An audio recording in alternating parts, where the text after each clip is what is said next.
ఇదంతా నా వల్లే జరిగింది. కళ్ళు మూసినా తెరిచిన చంద్రికనే కనిపిస్తుంది. Download and subscribe to ETV Win.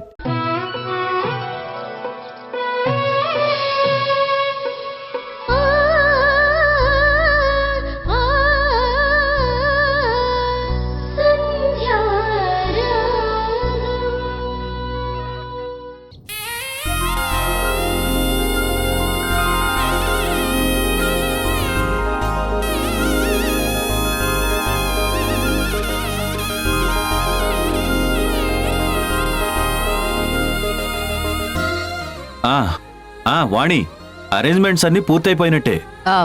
Vindhya ఎక్కడుందండి?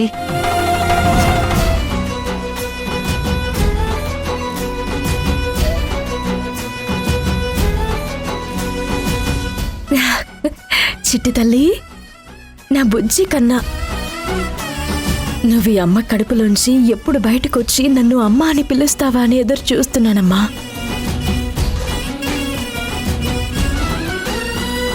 వింధ్య, ఎంత అందంగా ఉన్నావో తెలుసా? ఇలారా. ఎక్కడికండి? ఎక్కడికో చెప్పండి. నువ్వు రా, చెప్తాను.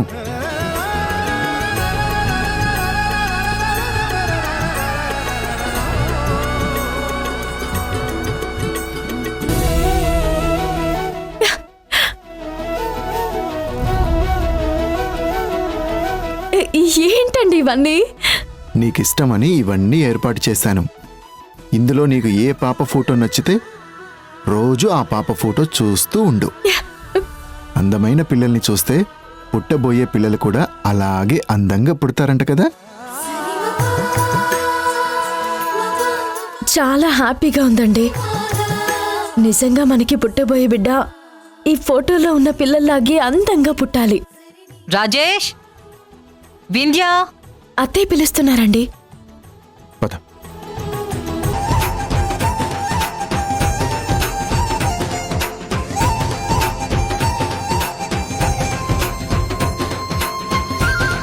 వింధ్య తీసుకోమ్మా.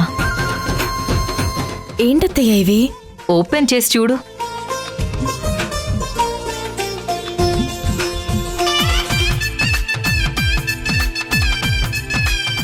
బిడ్డ పుట్టక ముందే ఇంత హడావిడి చేస్తున్నారేంటి? మరి నువ్వు సీమంతం చేసుకోవాలని హడావిడి చేసినప్పుడు నా మనవడు మనవరాలి కోసం నేను హడావిడి చేయకుండా ఎలా ఉంటాను చెప్పు? చూడు తల్లి, మీ నానమ్మ ఎంత హడావుడి చేస్తుందో. నీకు తమ్ముడు చెల్లి రాకముందే ఎంత సందడిగా ఉందో చూడు. బాబోయ్, బంగారం అంటున్నారు, హడావిడి అంటున్నారు. పరిస్థితి చేయి దాటిపోయేలా ఉంది. వెంటనే విషయం చెప్పాలి.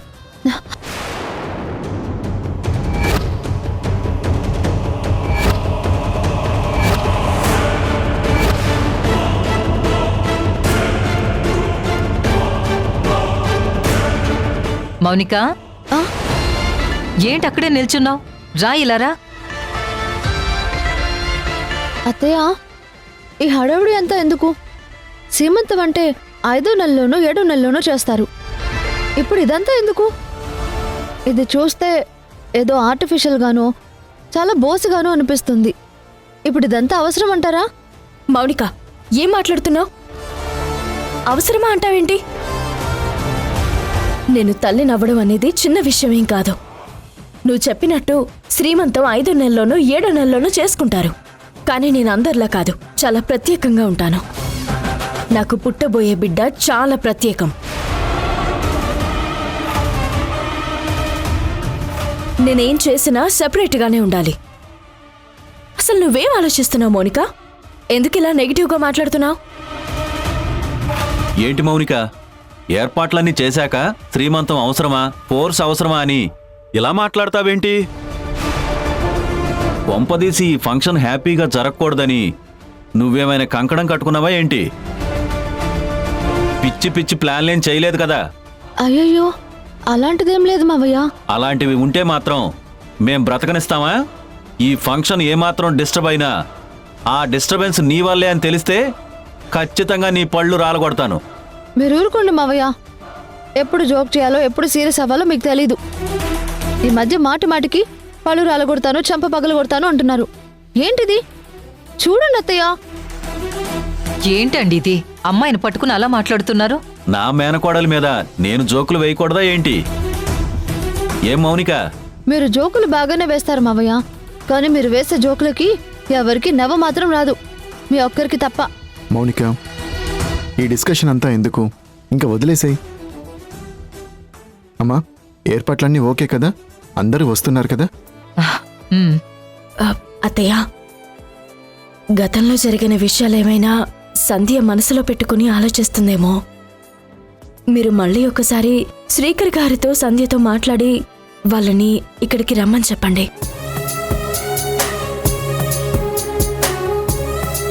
పాతవేవి మనసులో పెట్టుకోవద్దని చెప్పండి.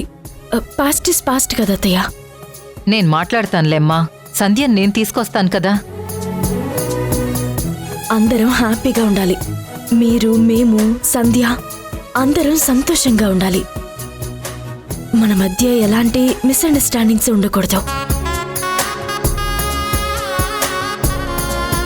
మౌనిక, నువ్వురా, లోపల నీతో చాలా పనుంది. రా రా.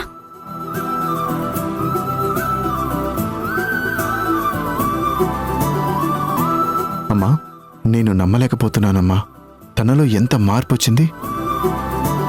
ఒరేయ్, పరిస్థితులు అందర్నీ మారుస్తాయని అనుకున్నాను. అలాగే వింధ్య మారిందిరా. ఒక విధంగా శ్రీకర్ పోలీస్ స్టేషన్లో కేసు పెట్టడం చాలా మంచిదయింది. తను కేసు పెట్టబట్టే కదా సంజయ్ వచ్చి కాపాడింది. అలా కాపాడబట్టే కదా తను మారిపోయింది. ఏంటి, ఏదో చెప్పాలనుకుంటున్నావు?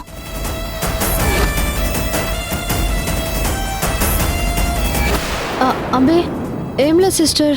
చూడు, నువ్వు దేన్నైనా కామెంట్ చేయ, కానీ నా ప్రెగ్నెన్సీని కానీ నాకు పుట్టబోయే బిడ్డని కానీ నువ్వు కామెంట్ చేయొద్దు.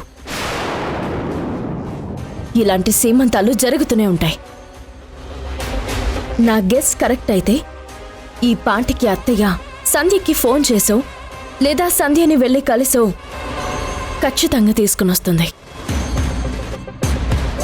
తననిక్కడికి పిలిపించేది ఆకు వేసి భోజనం వడ్డించి మర్యాద చేయడానికి కాదు, తనని బాధ పెట్టడానికి. అందరూ నేను మారానని అనుకుంటున్నారు. అనుకోని, సంధ్య ఎప్పటికీ నాకు శత్రువే. అబ్బా,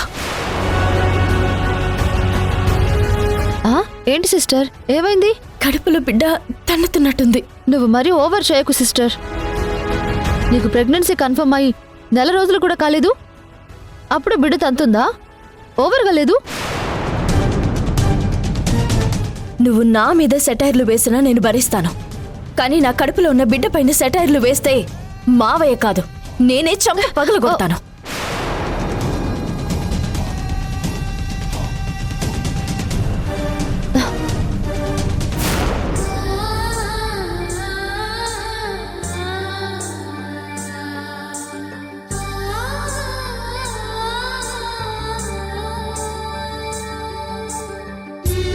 సంధ్య, అక్కడేమో వాళ్ళు సీమంతం అంటున్నారు, ఇక్కడ అమ్మేమో మనల్ని త్వరగా రెడీ అయి వెళ్ళమంటుంది. అక్కడికి వెళ్ళలేం, ఇంట్లోనూ ఉండలేం. ఇది ఎలా మేనేజ్ చేయాలో నాకు అర్థం కావట్లేదు. బాబు, ఇందులో మేనేజ్ చేయడానికి ఏముంది? నేను మీకు చెప్పేంతటి దాన్ని కాదు. ఆ వింధ్య మంచిది కాదు.